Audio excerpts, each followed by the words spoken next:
सबको जय मसीह की। दोस्तों, मैं संजीव प्रभु वचन के साथ आपके सम्मुख उपस्थित हूँ।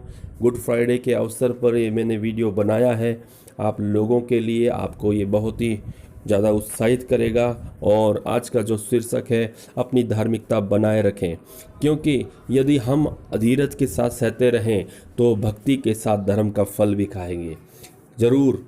और यहाँ पर हम ये देखते हैं कि यदि हम धीरज के साथ सहते हैं तो अंत में हमारा प्रतिफल कोई हमसे छीन नहीं सकता। आपको मैं एक कहानी बता देना चाहता हूँ। यहाँ पर एक रेंडियर नाम का 12 सींगे के समान एक पशु होता है, जो आपको पता होगा जो बर्फ़ में पाया जाता है, और वहाँ पर मांस और सवारी के लिए वो इस्तेमाल में आता है। उसका मालिक उसे बड़ी ही मेहनत से उसे पालता है, उसे खाना देता है, हर एक चीज़ उसकी मुहैया कराता है। और वो भी जब उसको मरना होता है उस समय पर वो चुपचाप रहता है। वहाँ पर उसे मारने का तरीका एक अलग प्रकार से होता है, क्योंकि वहाँ काटेंगे तो खून जम जाता है, इसलिए उसको रस्सियों से दोनों ओर से आदमी खींचते हैं।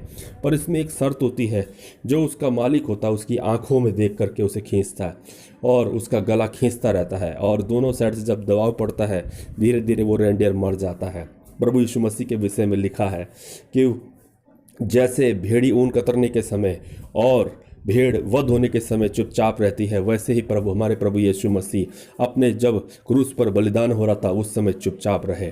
भाइयों बहनों, इस रेंडियर के लिए सबसे बड़ा प्रतिफल क्या था? उसके मालिक की आंखों में देखना, कि वो उसका सम्मान उसकी मालिक की आंखों के साथ आंखें मिला करके वो अपने प्राण दे रहा था। और यहाँ पर प्रभु यीशु मसीह के लिए क्या हुआ? जब उसने पुकारा और जब उसके प्राण निकल रहे थे, जब वो परेशान था, जब वो अकेला महसूस कर रहा था, उसने कहा, एलोई एलोई लवा सबक्तनी, हे पिता तूने मुझे क्यों छोड़ दिया?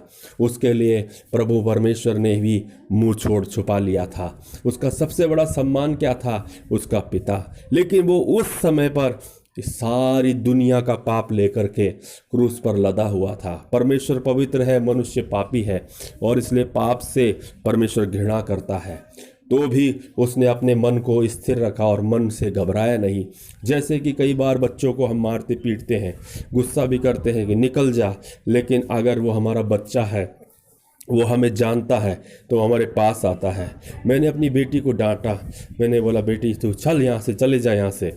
लेकिन वो जब गई फिर आई, उसने बोला, मैं कहाँ जाऊँगी पापा, मैं आप ही के पास आऊँगी। ऐसे हमारे प्रभु यीशु मसीह, जिसको परमेश्वर की तरफ से डांट भी मिली और मुंह भी छिपाया गया, तो भी उसने अपने पिता के लिए कहा कि हे पिता, मैंने जो तूने कहा था वो सब पूरा हुआ, मैं अपनी आत्मा तेरे हाथ में सौंपता हूँ। भाइयों बहनों, ये एक ऐसा समय है कि जिस समय पर प्रभु यीशु मसीह ने ये प्रकट कर दिया कि सच में वो वफादार है, सच में वो चोखा सोना है, क्योंकि आग की भट्टी में रखकर ही जो है सोना परखा जाता है। आप और हम की हमारी परख इसी सी बात से होती है कि हम कितना परमेश्वर को महत्व देते हैं, ना कि अपने जीवन की चिंताओं में और अपनी अभिलाषाओं में जीते हैं। प्रभु यीशु मसीह के अंदर भी इच्छाएं थी, आपके अंदर भी इच्छाएं हैं। जो आप सहते हैं वो भी सहता था। उसको भी आंखों की अभिलाषा हो सकती थी, शरीर का घमंड हो सकता था, जीविका का घमंड हो सकता था, बहुत सारी बातों में वो हमारी तरह परखा गया, तो भी वो निर्दोष निकला।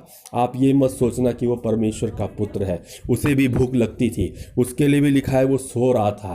भाइयों, आज आपका दिल कितना भी टूटा हुआ हो, आज आपका मन कितना भी शिथिल हो, आज आप कितने भी सताए गए हो, अकेलापन महसूस कर रहे हैं, आपके साथ गलत हो रहा है, बार बार परेशान हो रहे हैं, तो आप इस बात में चिंता ना करें, क्योंकि वही मारता और वही चंगा भी करता, वही चोट लगाता और वो पट्टी भी बांधता है। वो जिसको पुत्र बना लेता है उसकी ताड़ना करता है, और जिसे अपना लेता है उसको कोड़े भी मारता है। तो भाइयों, इस बात से आप जो है परेशान ना हो, मेरे साथ प्रार्थना करें। प्रभु यीशु मसीह का सुसमाचार क्या है? सुसमाचार यही है कि यीशु मसीह मरों में से जिंदा हो गया और वो जीवित है। अगर वो जीवित है तो एक दिन आप भी जीवित होंगे और अनंत काल के लिए जीवित होंगे। प्रभु यीशु मसीह का शांति, आनंद और प्रेम, करुणा, भलाई आप पर बना रहे। यीशु का क्रूस हमारे लिए सबसे बड़ी शक्ति है, क्योंकि क्रूस की कथा नाश होने वालों के लिए मुक्ता, हम उद्धार पाने वालों के लिए परमेश्वर की सामर्थ्य है। सबको जय मसीह की, जय मसीह की, जय मसीह की।